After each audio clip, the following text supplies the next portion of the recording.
সবাইকে স্বাগত জানাচ্ছি অমর একুশে বইমেলায় আরটিভির বিশেষ আয়োজন আমা কফির আমন্ত্রণে। আমার সঙ্গে একজন তরুণ কবি এই পর্বে আছেন, তার নাম অদ্রিত অনন্ত। অনন্ত অদ্রি না অদ্রিত, কোনটা? অদিত। অদিত কেমন আছেন? ভালো আছে, আপনি কেমন আছেন? আমিও ভালো আছি। অদিত, আপনার বই কফির বয়াম বেরিয়েছে, এই বইটা নিয়ে আমি জানতে চাই কেন এটার নাম কফির বয়াম? এটা আমার লেখা বাংলা কবিতার একটা সংগ্রহ।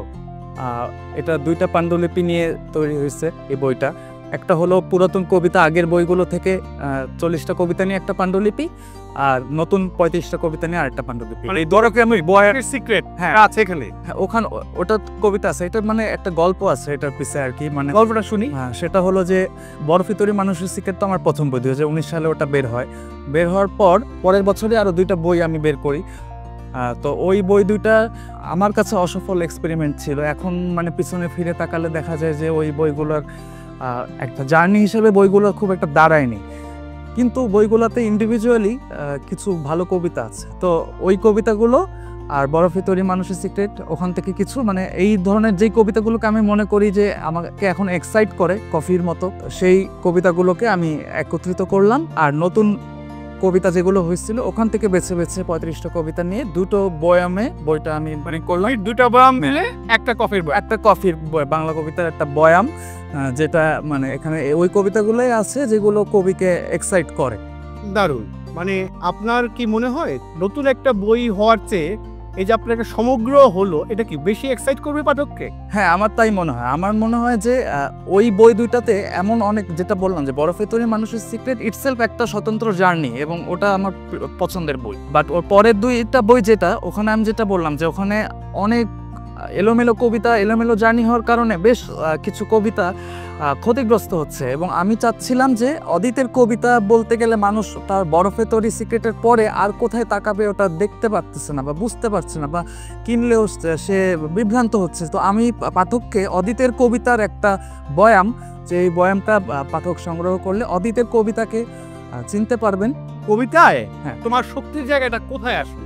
আমার কাছে কবিতা হলো আমি যা বলতে চাই বা লিখতে চাই তা বলতে পারতেছি কিনা, লিখতে পারতেছি কিনা, সেটাই ওটার মানে সেটা কি, মানে তোমার কাছে কবিতা কি তাই? কোনো ঘটনা, কোনো অনুভব, নাকি কোনো একটা দৃশ্য?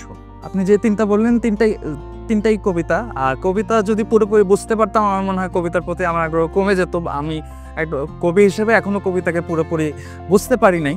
তবে কবি মাঝে মাঝে মনে হয় যে সেরা শব্দের সেরা বিন্যাসী কবিতা, আবার মাঝে মাঝে মনে হয় যে কবিতা শুধুমাত্র স্বতঃস্ফূর্ত আবেগের প্রকাশ, আবার মাঝে মাঝে মনে হয় যে না, এটা পুরোটাই কল্পনা শক্তি এবং কল্পনার ব্যাপার। মানে ভালো উত্তর। অদিত, তুমি রাজশাহীতে বড় হয়েছো, রাজশাহীতে গাঢ় হয়েছি, মানে শৈশবের কিছু অংশ ক্লাস 2 পর্যন্ত রাজশাহীতে কেটেছে, তারপর ঢাকাতে। আমি পরিপার্শ্বটা নিয়ে জানতে চাই যে কি কি পরিপার্শ্ব, কোন কোন মানুষেরা তোমাকে আসলে কবি করে তুললো? আমি যদি মানুষদের কথা বলতে চাই তাহলে প্রথমে আমার পরিবারের কথা বলতে হবে, কারণ আমার পরিবারের কবিতা গান এগুলো সবসময় মানে আমার আশেপাশে ছিল। বাট আমি নিজে কখনো বুঝিনি যে আমি একসময় কবিতা লিখব। গানের ক্ষেত্রে আমি হয়তো আজ করতে পেরেছিলাম যে না, গানটা আমার সাথে থাকবে হয়তো ছোটবেলা থেকে, যেহেতু গানের প্রতি একটা ছিল। কিন্তু কবিতা যে আমি কখনো লিখবো এটা আমি কখনোই ভাবিনি। তো একটা পর্যায়ে গিয়ে মনে হচ্ছিল, তখন আমি গিটার বাজাইতে পারি না, এখন আমি গান বানাচ্ছি কিন্তু গানটা আমি গাইতে পারছি না বাজিয়ে, কিন্তু আমার তো নিজেকে এক্সপ্রেস করতে হবে, এমন অনেক কিছু হচ্ছে। তখন আমার মনে হলো যে কবিতা চেষ্টা করে দেখা যায়, কবিতায় বলতে পারি কিনা। তো ওই সময়ের নানান কিছু এড়াতেই কবিতা লিখতে চেষ্টা শুরু করি, এবং ওই জার্নিতে, ওই শুরুর জার্নিতে যে দুইজন মানুষ সবচেয়ে বেশি অনুপ্রেরণা দিয়েছিল তাদেরকে আমি কফির বয়ানটা উৎসর্গ করেছি। এক হলো কবি ইরাজ আহমেদ এবং অধ্যাপক সেলিম রাজা নিউটন। তো এই দুইজন ওই প্রিয় মানুষ দুজনই আমার।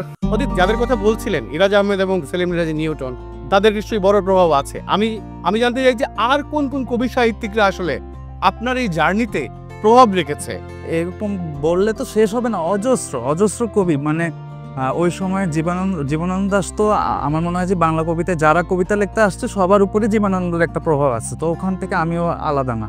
জীবনানন্দ, বিনয় মজুমদার, তারপরে জয় গোস্বামী থেকে শুরু করে 80-র দশকের আমাদের বাংলাদেশের কবিরা, সুব্রত অগস্টিন গোমেজ থেকে শুরু করে 90, 2000 দশক, এমনকি আমার বেশি আগ্রহ আমার সমসাময়িক বর্তমানে কি কবিতা আছে এবং আগামীতে কীরকম কবিতার চেহারাটা বাংলা কবিতার আগামীতে কীরকম হবে ওই দিকটায় আমি মানে এখন বেশি আগ্রহী। আর আমাকে সারাক্ষণই মানুষ কোনো না কোনোভাবে প্রভাব ফেলে, ইন্সপায়ার করে আর কি। গ্রেট। মানে এমন কি হয়েছে, মানে যেহেতু আপনি একই সাথে মিউজিক করেন এবং কবিতা লেখেন, এই দুইটা মৌল শিল্প করার মধ্যে আপনি কোনো পার্থক্য টের পান, পার্থক্য করেন? পার্থক্য একসময় একদম সচেতনভাবে পার্থক্য করতাম, এখন মনে করি যে সচেতনভাবে পার্থক্য করার কোনো প্রয়োজন নাই। এটা আসলে মাঝে মাঝে কবিতা, বেশিরভাগ সময় কবিতা আর গান একই মায়ের পেটের ভাই বোনের মতো, আবার মাঝে মাঝে মনে হয় যে না, কবিতার একদম আলাদা একটা চরিত্র আছে, গানের একটা আলাদা চরিত্র আছে। এখন যখন যেরকম ভাবি আর কি, এখন সচেতনভাবে কোনো নির্দিষ্ট চিন্তায় যে আচ্ছা, অদ্রি অনন্ত, আমাদের আরো প্রশ্ন ছিল কিন্তু আমরা একটা গান শুনতে চাই, সময়ও কম। আপনার একটা গান আমরা শুনি। আচ্ছা, আমি আমার লেখা সুর করে একটা গান করছি। গানটার নাম স্তব্ধতা।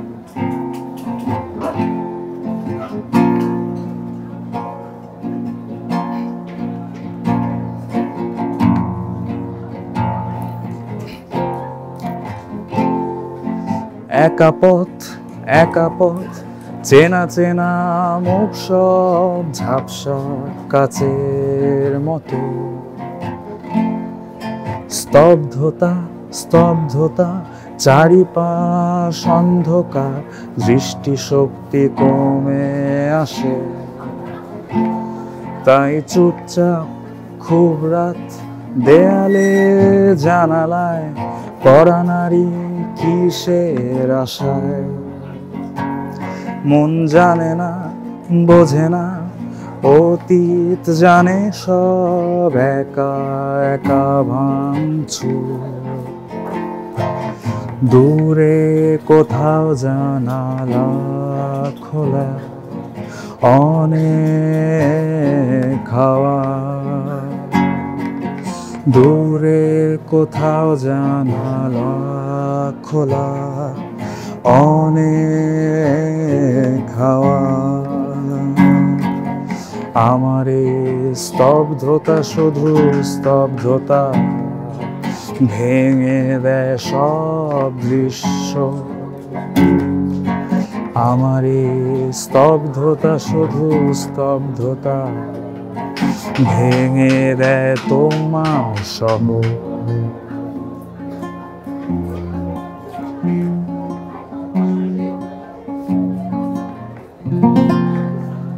দারুণ দারুণ। অদিত, আমরা তো একটা র্যাপিড ফায়ার রাউন্ডেই আয়োজনটা শেষ করি। র্যাপিড ফায়ার রাউন্ডের প্রথম শব্দ অদ্রিত, অদ্রি অনন্ত। কবি, মিউজিশিয়ান। রাজশাহী। শৈশব। প্রিয় শব্দ? একাকী। প্রিয় রং? সাদা। যে মৌসুমে বেশি কবিতা লেখ? শীত সম্ভবত। প্রিয় সাহিত্য চরিত্র? Winston, George Orwell, 1984। প্রিয় গান? অনেক গান। মহিনের ঘোড়াগুলির যখন ধোয়া মেঘে। কবিতা? কবির প্রকাশ। সঙ্গীত? বন্ধু। লেখার জন্য প্রিয় জায়গা? ঘর। লেখার সময় আপনার পছন্দের খাবার বা পানীয়? কফি। সবচেয়ে সৃজনশীল সময়? ঘুমানোর সময়কার। প্রিয় লেখক? বিনয় মজুমদার। প্রিয় কবি? বিনয় মজুমদার। চলচ্চিত্র যা প্রভাবিত করেছে? শশাঙ্ক রিডেম্পশন। মাতৃত্ব? ম্যাজিক্যাল। যৌনতা? প্রেমের চূড়ান্ত প্রকাশ। অপছন্দ করি? কবিদের খোঁচাখুচি। যা বলতে চাই জোরে? গান, কবিতা। অদিত, অনেক ধন্যবাদ আমাদেরকে সময় দেওয়ার জন্য। আপনার প্রিয় দর্শক, এরই মধ্যে শেষ হচ্ছে আমা কফির আমন্ত্রণের এই আয়োজনটি।